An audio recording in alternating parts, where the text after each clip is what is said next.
What are the three things that we're going to do before we talk? If you want to know, check this out.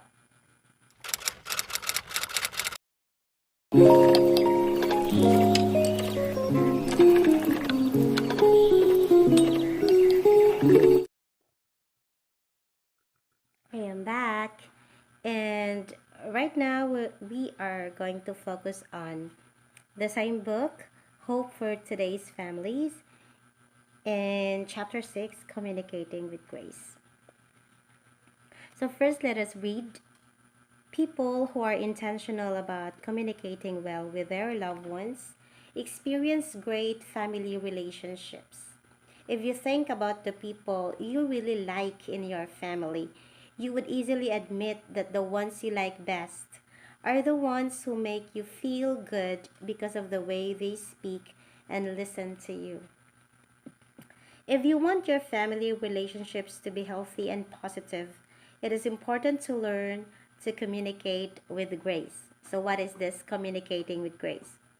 When we say grace, we are talking about the spiritual concept that refers to the unmerited favor and love freely given by God to humans. Grace is something we do not deserve. In the same way, God forgives our shortcomings even when we do not deserve to be forgiven. To communicate with grace means to speak with someone in a way they do not deserve. In the Old Testament says in Proverbs 25:11, a word fitly spoken is like apples of gold in settings of silver.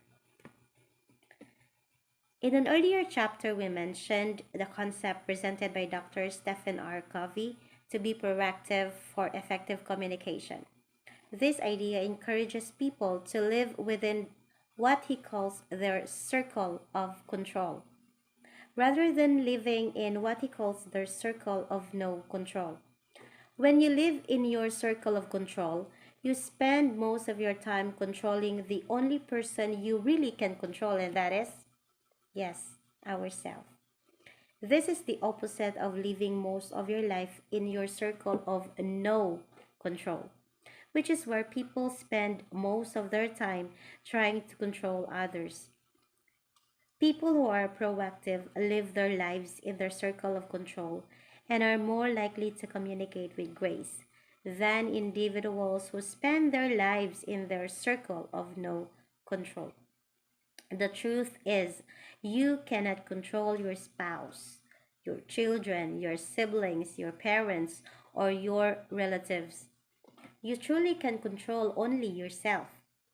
So, when someone says something to you that is not very nice, rather than using your energy trying to change them, it is much more profitable to use the time developing your response of peace and grace.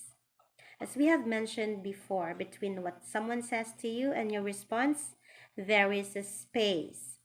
So, before you respond, remember to do three things in that space: pause, think, and choose. When someone says something to us we don't like, we tend to respond quickly and in a similar manner.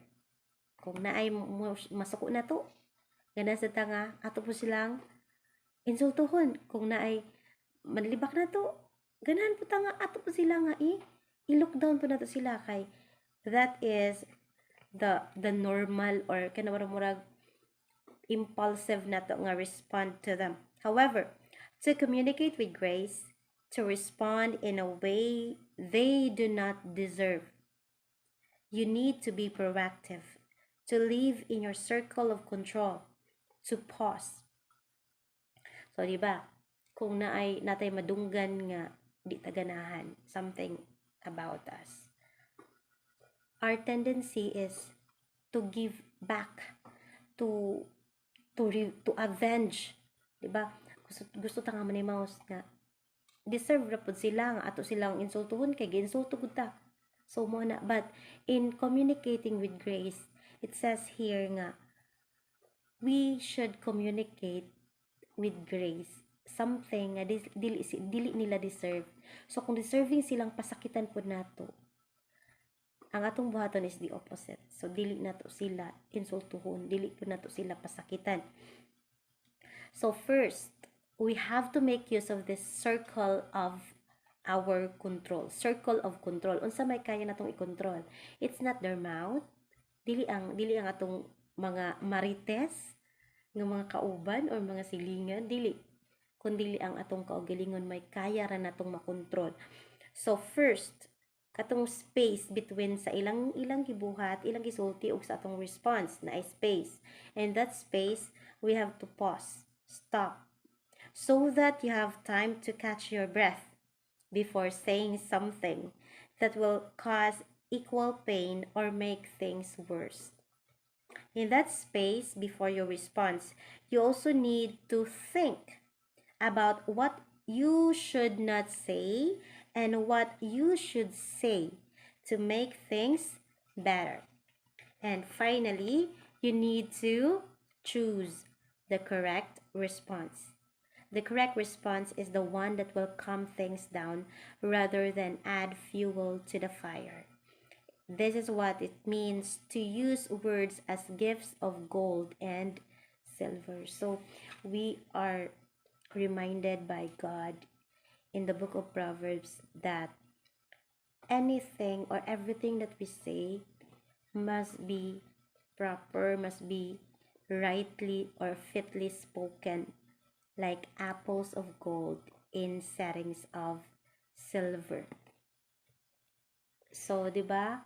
Nindot kay mo bawas ta, pero as Christians, mo ni siya gusto sa Ginoo nato nga we must be able to control, we must have this temperance nga kaya nato makontrol atong kaugalingon, especially our tongue, nga kusog kaayo mo bawas, kusog kay mo sulti o mga di maayo, but we have this mission and we have kining giingon sa Ginoo nato nga ang atong the way ta mo storya dapat mga maayo nga mga words may atong isulti nila. So like apples, even ka gold and silver, something which is very precious, something which is of great value. So lastly, let me share to you, family relationship as well as other relationships are similar to driving a car. When we get to a red traffic light, we stop. What would feel natural is keep driving to get to your destination more quickly and without interruptions. However, because we are not the only ones driving on the roads of the cities or towns where we live, we have to be mindful of sharing the road with other drivers who are going in different directions.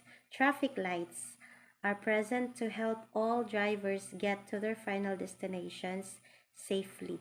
If we are patient enough, we all get an opportunity to get to where we are going. If we are not careful to give attention to the traffic lights placed in strategic locations, we will most likely run into other cars, potentially hurting ourselves and others, perhaps even causing a fatal accident because of our lack of attention and concern.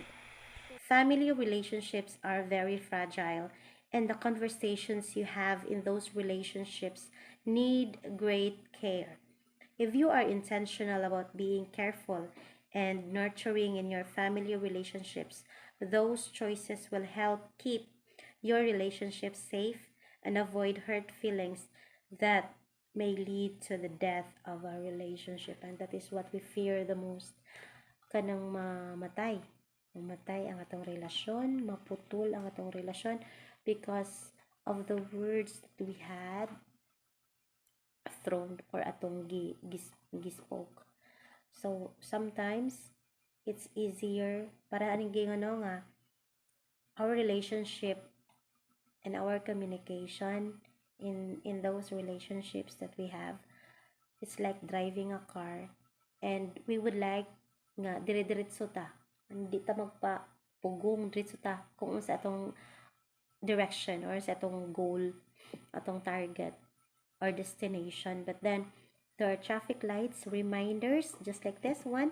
This is also a reminder for all of us nga sometimes we need to stop at the right time, at the right place para dili ta maaksidente, di ta makapanakit sa uban. And when we hurt others, it also means that we are hurting ourselves. So at last, let me share to you in the rim. We shared this with you earlier and we want to share it again. What James 1:19 says. Everyone should be quick to listen, slow to speak, and slow to become angry. I hope, friends, that we are blessed with this counsel and from the verses in the Bible. We are blessed and we are now more careful to respond to what other people say to us about us. And we have to always use the three things in that space of communication. We have to pause, we have to think, and we have to choose what we are going to reply or what we are going to respond, because we have now the knowledge that we can be living in that circle of control in our life. That would be all for today. God bless everyone. Thank you for watching. Please subscribe and share it to your friends.